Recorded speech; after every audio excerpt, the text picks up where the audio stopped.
On the 8th day of wedding filmmaking tips, I'm going to talk about 8 ways that you can capture those genuine and authentic emotions on the wedding day. Number 1, you want to build trust with your couple. Spend time with them, get to know their story, their personality, what really matters most to them. Because when couples feel comfortable and they trust the person that they are hiring to capture their wedding day, they're more likely to be open, be more vulnerable, and be more willing to showcase their authentic self. Number 2 is to be a fly on the wall. Now, this approach is one that I still adopt today because it is so incredibly helpful and beneficial when it comes to capturing those authentic emotions. Because when you blend into the shadows, if guests can't see you, the couple doesn't know you're there, then you're more likely to capture those authentic emotions. And the best way to blend in and be that fly on the wall is to use a long telephoto lens. And one of my favorite lenses to use on the wedding day is the Tamron 35-150 or the Sigma 28-105. These lenses are gonna help you get those beautiful shots without drawing a lot of attention to yourself. Number 3 is to give gentle guidance. Now, I say gentle guidance because I'm not a huge fan of posing and directing the couple at every turn.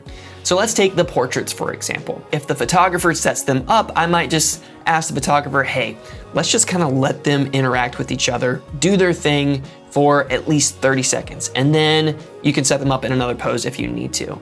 And then I'll tell the couple, hey, so I'm gonna be throwing some directions out at you, but just pretend that we're not even here. Even though you hear the directions, I want you to stay locked in on each other and just kind of let those genuine interactions unfold naturally. This way, when you're offering that direction, the couple isn't stopping to look over at you, they're staying locked in on each other so that you can get that long continuation. Because there's nothing worse than having that beautifully framed shot and then all of a sudden, photographer throws a direction out at them and they stop, they look at you, moment's ruined. So by letting the couple know what to expect, giving that gentle guidance, just tell them to stay locked in on each other, don't even pretend that we're even here. This is gonna make your sessions go a lot smoother, a lot easier, and it's gonna help your end product at the same time. Number 4 is to keep the camera rolling.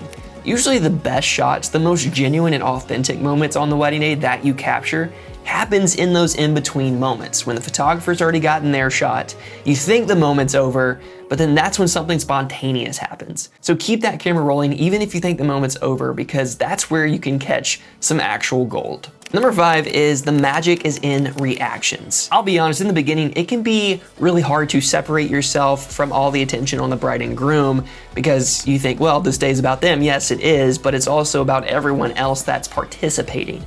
And by capturing those reactions, their family, their friends, everyone involved, your film is gonna be full of so much emotional depth that you're not gonna know what to do with it. Don't sleep on capturing guest reactions on the wedding day. Turn that camera towards everyone participating and watching the moment unfold during the first dance, during the vows, during the speeches especially, because the tears, the smiles, the cheers, all of this adds so much character and emotional depth to your film. Number 6 is to focus on people over the screen.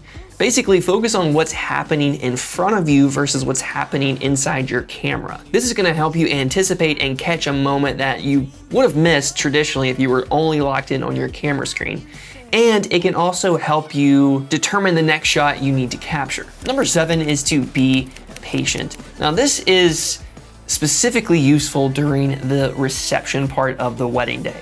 There's nothing more frustrating than having your shot framed up and then having a guest just sway in and out of your frame when you're trying to lock in on a certain moment. But if you just be patient, this is where you're gonna elevate your dancing footage for your wedding film, especially because this moment is incredibly unpredictable and it's very difficult navigating this part of the wedding day if you're constantly moving every 2 seconds. So just be patient, because I promise you, if you do, generally you're gonna be able to capture some really cool moments. Number 8 is to focus on connection, not the perfection.